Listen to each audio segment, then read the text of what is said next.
मित्रांनो, हा सह्याद्रीतला असा किल्ला आहे ज्याला छत्रपती शिवाजी महाराजांनी खजिनागृह बनवले, जिथे लोखंडाची कणखरता आणि निसर्गाची हिरवळ एकमेकांना भेटतात. प्रत्येक पायरीवर एक कथा आहे, प्रत्येक बुरुजावर एक आठवण आहे. लोहगडाच्या पाठीवर एखाद्या विंचवाच्या नांगीप्रमाणे पसरलेला हा आहे विंचूकडा.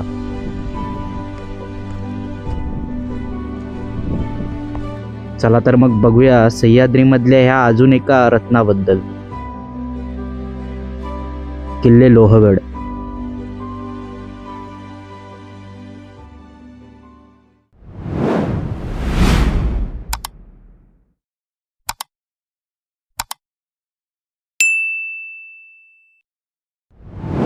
तर मित्रांनो, लोहगडला येण्यासाठी लोणावळा किंवा मळवली रेल्वे स्टेशनला येऊन ऑटो किंवा जीप हायर करू शकता. लोहगडाच्या पायथ्यापर्यंत गाड्या जातात. ट्रेकिंगची मजा घेण्यासाठी आम्ही भाजे गावाच्या थोड्या पुढेच उतरलो. इथून ट्रेक जवळपास 1.5 ते 2 तासाचा बनतो. किल्ल्यावर जाणारा रस्ता एकदम सोपा आणि शांत होता. काही पुढे गेल्यावर एक माळरान लागला, जिथून लोहगडाचा बुरुज एकदम स्पष्ट दिसत होता.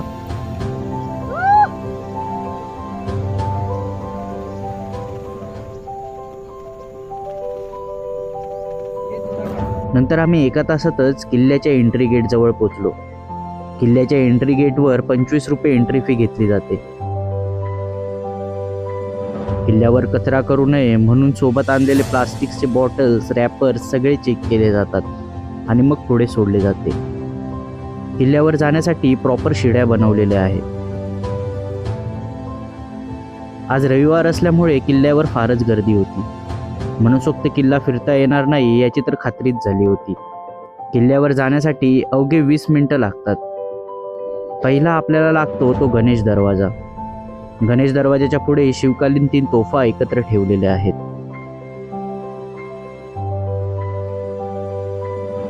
पुढे गेल्यास लोहगडाचा दुसरा म्हणजेच नारायण दरवाजा आपल्याला लागतो.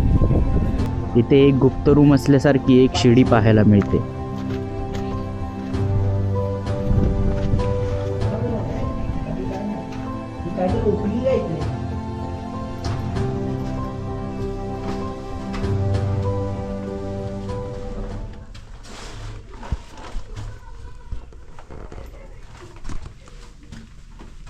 काय नाही खाली आहे इथे राईटला काय काय नाही. नंतर आम्हाला लागला महादरवाजा. यावर हनुमानाची मूर्ती कोरलेली आहे. या दरवाजाचे काम नाना फडणवीसांनी 1 नोव्हेंबर 1790 ते 11 जून 1794 या कालावधीत केले. महादरवाजातून आत शिरताच एक दर्गा लागतो. दर्ग्याच्या शेजारी सदर व लोहगडाचे भग्न अवशेष पाहायला मिळतात. याच दर्ग्याच्या बाहेर बांधकामाचा चुना बनवण्याची घाणी आहे. उजवीकडे झेंड्यासाठीचा स्तंभ आहे. याजवळच एक छोटीशी तोफ आहे. जुन्या सभागृहाचे अवशेषही येथे आपल्याला पाहायला मिळतात.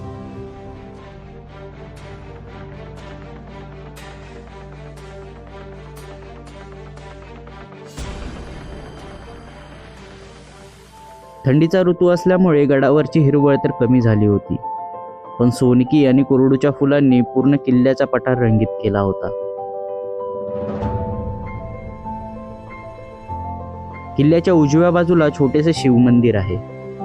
आता दुपारची वेळ असल्यामुळे उन्हाची झळ सतत लागत होती.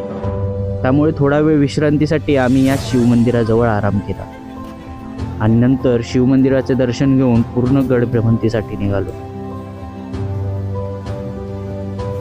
किल्ल्यावर पाण्याच्या 5 ते 6 टाक्यांचा समूह आहे. या टाक्यातले पाणी फारसे पिण्यायोग्य नव्हते. किल्ल्यावर 16 खांबी विहीर देखील आहे. यावरून समजते की त्यावेळेला खूप लोक ह्या किल्ल्यावर राहू शकत होती. अशी सोय या किल्ल्यावर केली गेली होती. तिथूनच पुढे जाताच या किल्ल्याचा प्रमुख आकर्षण असलेला कडा आपल्याला पाहायला मिळतो. तो आहे हा विंचूकडा. विंचवाच्या नांगीप्रमाणे निमुळता होत गेलेल्या ह्या भागामुळे याला विंचूकडा असे नाव देण्यात आले. पण आज आम्हाला इथे जाता येणार नव्हते, कारण ह्या कड्याचा रस्ता जानेवारी नंतर खुला केला जातो. वाटेत खूप पाणी आणि निसरडी वाट असल्यामुळे पडण्याचे चान्सेस जास्त असतात. त्यामुळे हा बुरुज बंद करण्यात आला होता. हे ऐकून मन थोडंसं निराश झालं होतं. पण असो, हा किल्ला बघायला मिळाला याचा आनंद खूप होता. इथून किल्ल्याच्या एका बाजूला पावना लेकचं दृश्य तर दुसऱ्या बाजूला विसापूर किल्ला पाहायला मिळतो.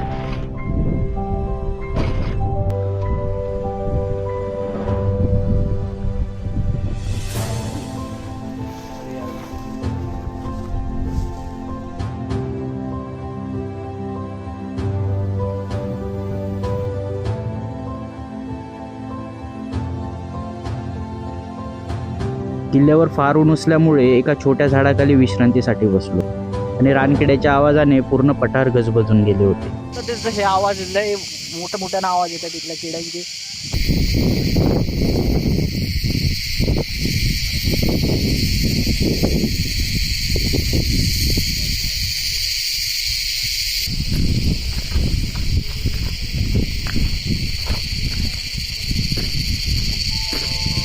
तिथूनच दुसऱ्या बाजूला चालत गेल्यास आपल्याला घोड्याची पागा, जुन्या काळात कोरलेल्या गुफा आणि धान्य कोठार पाहायला मिळते. याला लक्ष्मी कोठार असे देखील म्हणतात. अरे हे एवढे छोटे घोडे होते ना, दरवाजा पण एवढा छोटा. गाळ साचला असेल. नाही, घोडे बांधून ठेवायचे असतील ना इथे. हा एवढं मान्य आहे. हा बा इकडे हा पागा असेल.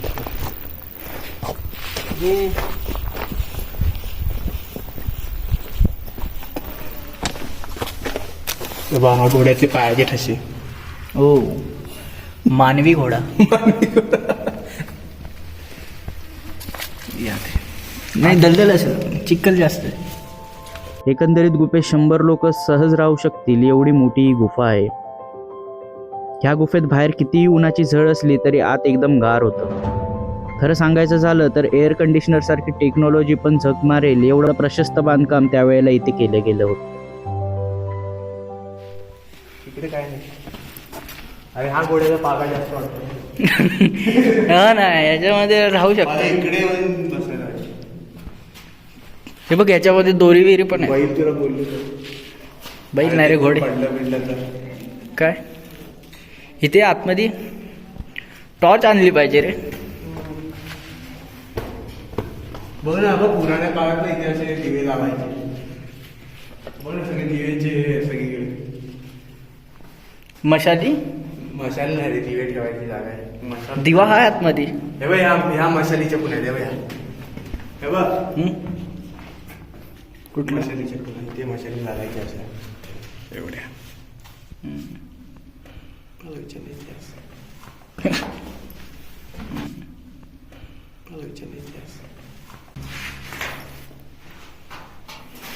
मंदिर आहे, आपण मंदिरात आलो.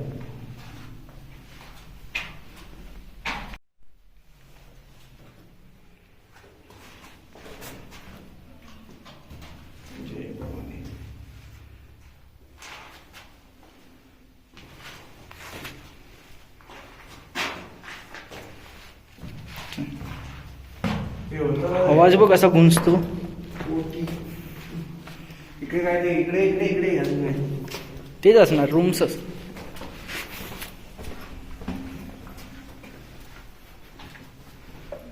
काय आहे आतमध्ये? रूम आहे. नाही, हे बांबूचं काहीतरी आहे. अरे सगळं झाडं कापायची. ना, झाडा कापायचं. किल्ल्याच्या या वरच्या भागातून आपल्याला खालच्या कानाकोपऱ्यावर लक्ष ठेवता येतं. 3 दरवाजे, तोफा असा पूर्ण किल्ल्याच्या भागावर आपल्याला इथून नजर ठेवता येते. हा किल्ला पुणे आणि कल्याण यांच्या दरम्यान महत्त्वाच्या व्यापारी मार्गावर लक्ष ठेवण्यासाठी अत्यंत उपयोगी होता. इसवी सन 1648 मध्ये शिवाजी महाराजांनी हा किल्ला ताब्यात घेतला. महाराजांनी या किल्ल्याचा उपयोग सुरक्षेसाठी आणि काही काळ राज्याचा खजिना ठेवण्यासाठी केला होता. 1665 मध्ये जयसिंग आणि शिवाजी महाराजांमध्ये झालेल्या पुरंदरच्या तहानुसार महाराजांना मुघलांना दिलेले 23 किल्ल्यांपैकी लोहगड हा एक होता. त्यामुळे हा किल्ला काही काळ मुघलांच्या ताब्यात गेला. महाराजांनी केवळ 5 वर्षानंतर 1670 मध्ये हा किल्ला परत जिंकून घेतला आणि पुन्हा त्याचे पूर्वीचे महत्त्व त्याला स्थापन करून दिले. महाराजांच्या काळात किल्ल्याची तटबंदी मजबूत करण्यात आली आणि गडावर पाण्याची उत्तम व्यवस्था करण्यात आली. पेशव्यांच्या काळात, विशेषतः नानासाहेब पेशव्यांच्या वेळी लोहगड महत्त्वाचा राहिला. मराठा साम्राज्याचे महत्त्वाचे मुत्सद्दी नानासाहेब फडणवीस यांनी लोहगडावर काही काळ आश्रय घेतला होता. यांनी गडावर अनेक सुधारणा केल्या. मराठा साम्राज्याच्या अस्ताच्या वेळी 1818 इंग्रजांनी मराठ्यांचे अनेक किल्ले ताब्यात घेतले. लोहगड किल्ला हा मराठा साम्राज्याच्या शौर्याची आणि स्थापत्यकलेची साथ देणारा एक महत्त्वाचा वारसा आहे. चला तर मग इतिहासाच्या या साक्षीदाराचा निरोप घेऊया.